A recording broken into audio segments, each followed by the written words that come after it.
Hey friends, and welcome back to the Trang Nova channel. If you haven't already met me, my name is Trang and I am a speaker and speaking coach for entrepreneurs like you to speak with magnetic confidence and authority so that you can be recognized as a visible leader in and out of your business. Today, I'm sharing with you one of the most embarrassing moments of my career. I'm going to share with you the time that I was told that my talk was a load of bullshit. And I want to share this with you because that wasn't the first time that happened to me and it wasn't the last time. It's going to happen if you are a business owner, if you're an aspiring speaker and you're going to put yourself out there. So I want to share with you how this went down and what I learned from it so that you can be well equipped to handle it when it happens to you. This was just under 5 years ago, after the pandemic, and I had just returned to in-person speaking. But at the time, these speaking events were still hybrid. So I was talking live and it was also getting live streamed. And I remember doing this talk, going through it, it was going well until about halfway through when I had just said something and paused to give a moment for everyone to process what I had just said. And in that moment of silence, one of the people who were on the live stream who thought they were on mute but weren't, said out loud, "Ugh, what a load of bullshit." Instantly, my stomach sank. It felt awful. It was humiliating. And the whole audience heard it as well. So there was this extended moment of awkward silence as I froze and I didn't know what to do. And the organizer of the talk, who was sitting at the back of the room at the time, was sprinting to the front of the room to try and desperately mute this thing. And from there, I wanted to just disappear, but I had no choice but to continue. So I continued through to the end of the talk, but let me tell you that my head was so scrambled. I couldn't focus on what I was talking about. So I was skipping slides to get to the end faster. I was stuttering, I was stumbling, I was all over the place. And that night when I drove home from that talk, I sobbed. It made me feel so terrible about myself. I might as well just give up, not even try anymore, because I never want to expose myself to experiencing that ever again. But that night, I got myself together just enough to sit down before bed and to journal on this experience. As I was journaling, I remembered a story that my speaking coach at the time, Vin Zhang, had told me.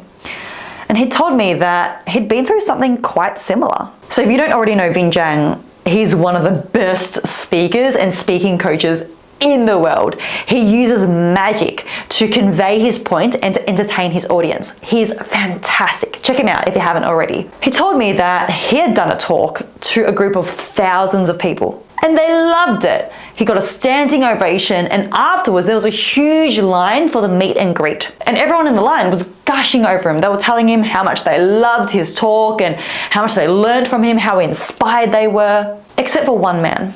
There was one man who had lined up in the meet and greet line only to tell Vin that he hated his talk, that it was a waste of his time, and that he'd signed up to learn communication skills, not watch a magic show.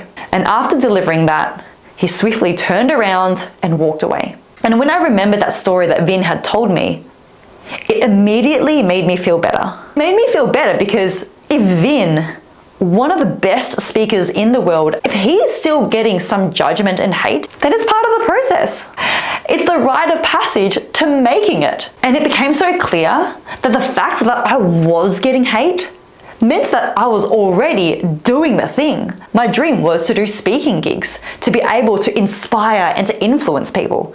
And if I weren't getting any speaking gigs and I was still at home trying to pitch myself, then I wouldn't get any hate. So would I rather be living out my goals and doing the thing with the side effect of hate versus scrambling to even get a speaking gig but being safe from any hate? I'd rather be doing the thing. It's like climbing Mount Everest. If you've watched any documentaries on climbing Mount Everest, you will know that near the summit is the most dangerous zone.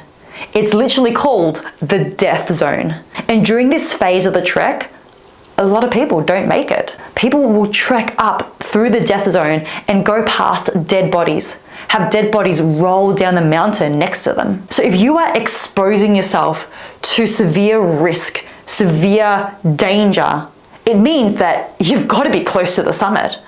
Like, no one dies just climbing to base camp, which is the first segment of Mount Everest, or no one dies going for a 2-hour hike at their local national park. So if you are in a position at the moment in your business, in your speaking journey, where you are experiencing a lot of hate, remember that you've got to be already further along and putting yourself out there in order to experience this hate. Otherwise, if you were just starting out and you didn't have a career and you didn't have a presence, you wouldn't be getting any hate at all. So use that as reassurance and validation that you are already making it.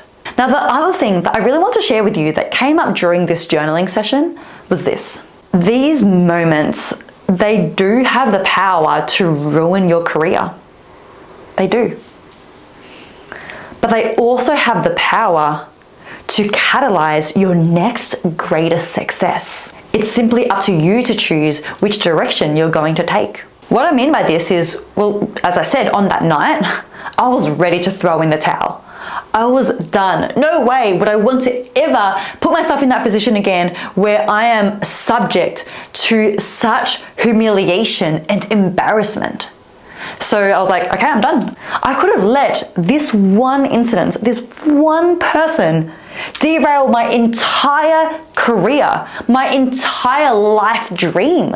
Or I could have used this to actually realize, you know what?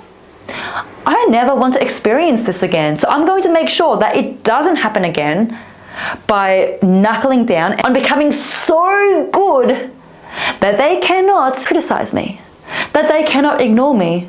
And maybe that is how I'm going to avoid ever feeling like this again. And guess what?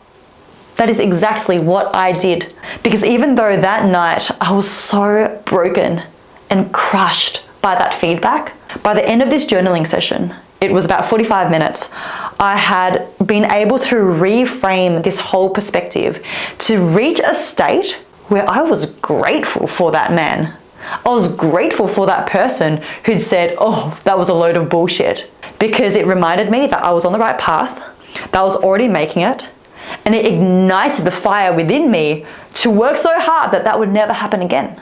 So it was thanks to this person who'd given me judgment and hate. It was thanks to this brutal rejection and this embarrassing moment that led me to the success of my career as a speaker. So if you're getting a lot of hate, use it as a quantifiable checkpoint that you are getting further along your journey and you're getting closer to where you want to be.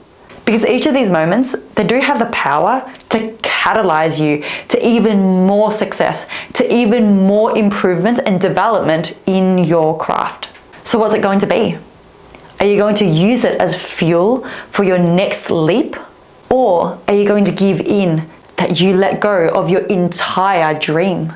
My friends, thank you for watching to the end of another video. I hope that this was helpful for you. If you're a creator, a business owner, a speaker, remember, all of these moments are simple stepping stones and a rite of passage as you get closer to where you want to be. I'll see you in the next video.